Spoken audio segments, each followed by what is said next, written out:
ऐसे ऐसे agreement sign हुए हैं लिबरलाइजेशन के नाम पर कि आप चौंक जाएंगे। अमेरिका की एक कंपनी है जिसका नाम है पेप्सी कोला। पेप्सी कोला के साथ भारत सरकार ने एक एग्रीमेंट साइन किया है कि हर साल Pepsi cola 10,000 metric ton chemical waste America से लाकर हिंदुस्तान में डंप करेगा। ये है लिबरलाइजेशन। और ये 2 साल से डंप होना शुरू हो गया है। सबसे पहली डंपिंग किया था पेप्सी कोला ने मद्रास के पास एक गांव है, और अब इस साल से पेप्सी कोला डंप कर रहा है उस केमिकल वेस्ट को। केरल में एक जगह है, उसका नाम है वाइपीन। वाइपीन बहुत सुंदर द्वीप है। एक बार मैं गया हूं, इतना खूबसूरत है कि जाने के बाद लौटने का मन नहीं करता। अब उस वाइपीन द्वीप पर अमेरिका से लाया हुआ 10,000 मीट्रिक टन कचरा वेस्ट डंप किया जा रहा है, और ये काम पेप्सी कोला कर रहा है। और ये क्यों हुआ है? क्योंकि लिबरलाइजेशन हो रहा है इस देश में, ग्लोबलाइजेशन। और ऐसे एक नहीं, हंड्रेड्स ऑफ एग्रीमेंट साइन हुए हैं कनेडियन कंपनियों के साथ, ऑस्ट्रेलियन कंपनियों के साथ, अमेरिकन कंपनियों के साथ, न्यूजीलैंड की कंपनियों के साथ, कि वो दुनिया भर के तमाम देशों का। कनाडा की एक कंपनी से तो ये एग्रीमेंट साइन हुआ है जिसको लेके हमने एक पिटीशन फाइल किया। एग्रीमेंट ये है कि कनाडा की कंपनी अपना एटॉमिक वेस्ट लेकर आएगी और हिंदुस्तान में डंप करेगी।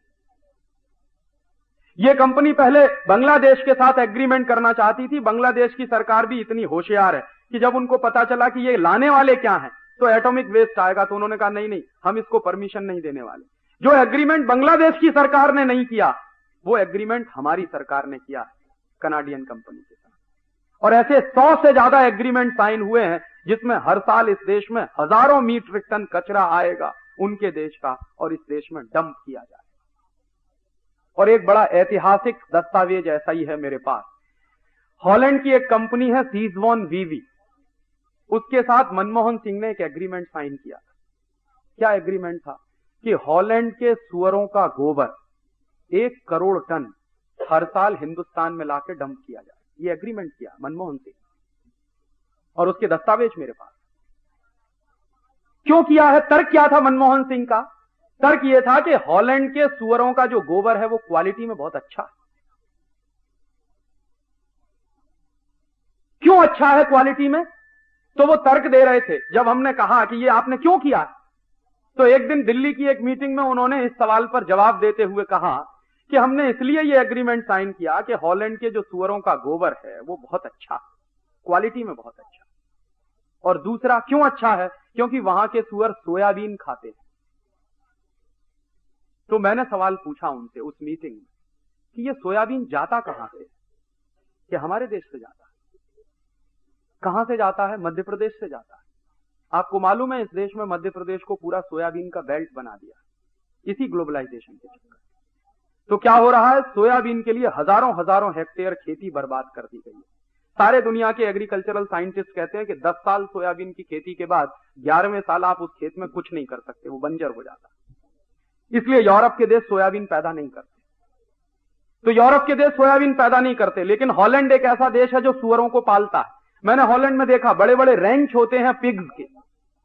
हमारे यहां रेंच होते हैं गाय के, उनके यहां रेंच होते हैं पिग्स के। क्यों बनाते हैं रेंच? क्योंकि सुअर का मांस खाना, और सुअर के मांस को स्वादिष्ट बनाने के लिए उसको सोयाबीन खिलाना। लेकिन हॉलैंड की सरकार वो सोयाबीन अपने खेतों में पैदा नहीं होने देती। उसके लिए भारत सरकार से उन्होंने समझौता करके हमारे यहां सोयाबीन पैदा करवाना शुरू किया।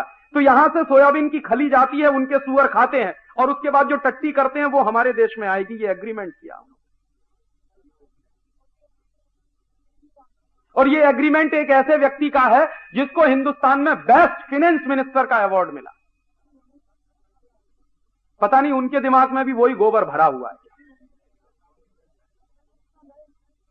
और जब हम कोर्ट में गए ये सब बातें लेकर, और मनमोहन सिंह को लगा कि अब फंसने वाले हैं, और जवाब नहीं देते बन रहा था उनको, कोर्ट ने नोटिस इशू कर दिए थे। इसको हमने पब्लिक इंटरेस्ट पिटीशन बनाया था। तो मनमोहन सिंह ने फिर बाद में प्रेशर में आके वो एग्रीमेंट कैंसिल किया।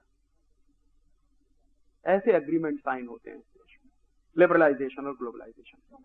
कोई एक मॉनिटरिंग कमेटी नहीं है इस देश में जो ये छांटती हो कि क्या एग्रीमेंट साइन हुआ है और उसके क्या परिणाम होने जा रहे हैं इस देश में। एक भी कमेटी ऐसी नहीं बनाई भारत